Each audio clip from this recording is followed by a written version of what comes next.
Hi, fifth graders. We are going to talk a little bit today about the writing community. The writing community is a place where we all come together to share our ideas, to read about the strategies that published authors use to write books or stories, and to grow our practice together as well by learning from the teacher and from each other's writing. Let me start by asking you, what are some things that you have written already? What are some reasons that you write in school or out of school? Writers constantly read examples of good writing to help them get an idea for their own writing. It gives them a sense of what good writers do so that they can copy and try it on in their own writing. This year, you'll be able to read a lot of really great authors, and you'll be able to practice the skills that they use that make their writing so great. Before we get started reading our story today, I want you to think about what good listening behavior is and think about what you can do to honor our charter. Today we're going to read the story called The True Story of the Three Little Pigs by A. Wolf. Everybody knows the story of the three little pigs, or at least they think they do. But I'll let you in on a little secret. Nobody knows the real story because nobody has ever heard my side of the story. I'm the wolf, Alexander T. Wolf. You can call me Al. I don't know how this whole big bad wolf thing got started, but it's all wrong. Maybe it's because of our diet. Hey, it's not my fault wolves eat cute little animals like bunnies and sheep and pigs. That's just the way we are. If cheeseburgers were cute, folks would probably think you were big and bad too. But like I was saying, the whole big bad wolf thing is all wrong. The real story is about a sneeze and a cup of sugar. This is the real story. Way back in Once Upon a Time, I was making a birthday cake for my dear old granny. I had a terrible sneezing cold. I ran out of sugar. So I walked down the street to ask my neighbor for a cup of sugar. Now, this neighbor was a pig, and he wasn't too bright either. He had built his whole house out of straw. Can you believe it? I mean, who in his right mind would build a house of straw? So, of course, the minute I knocked on the door, it fell right in. I didn't want to just walk into someone else's house, so I called, little pig, are you in?" No answer. I was just about to go home without the cup of sugar for my dear old granny's birthday cake. That's when my nose started to itch. I felt a sneeze coming on. Well, I huffed and I snuffed and I sneezed a great sneeze. And you know what? That whole darn straw house fell down. And right in the middle of the pile of straw was the first little pig, dead as a doornail. He had been home the whole time. It seemed like a shame to leave a perfectly good ham dinner lying there in the straw, so I ate it up.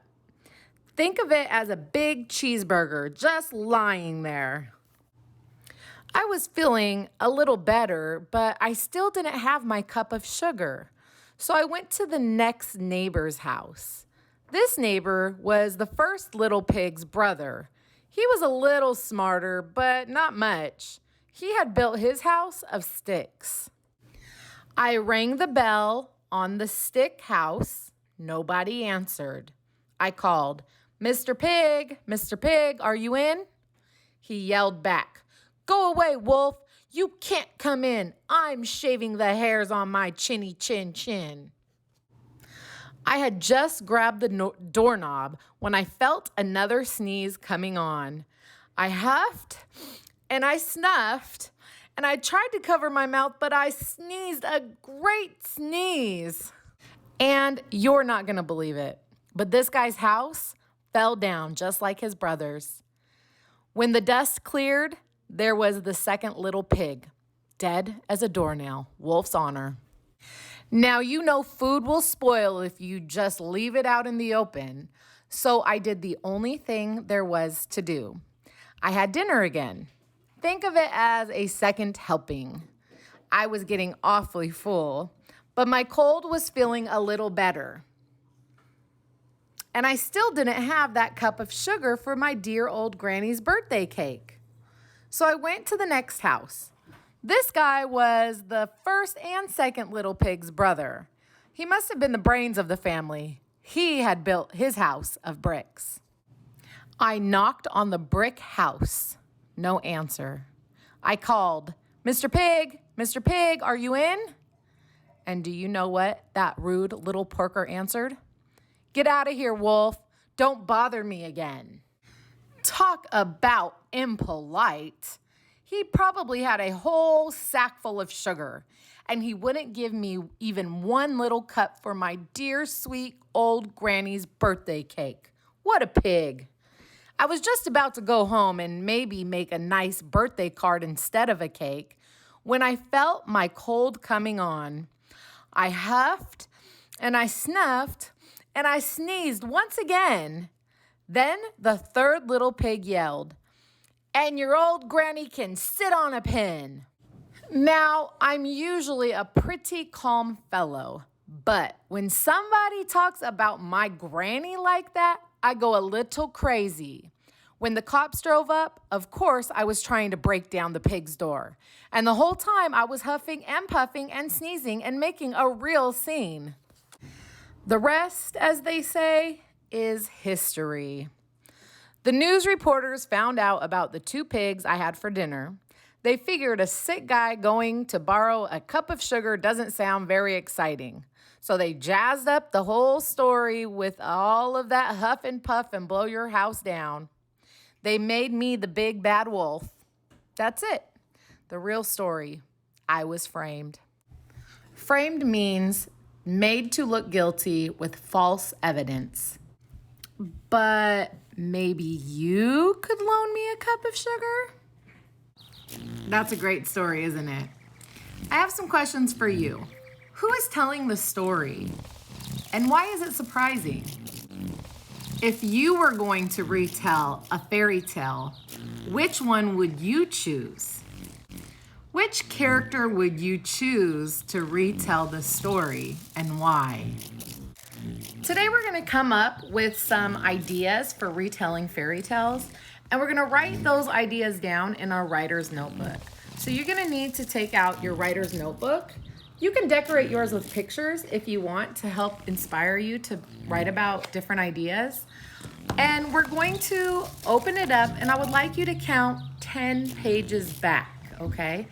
So the first 10 pages of your writer's notebook, we're going to dedicate to just putting writing ideas into. So on the first page, you can start to write ideas for retelling fairy tales. Thanks for reading with me today. I look forward to hearing about your writing ideas soon.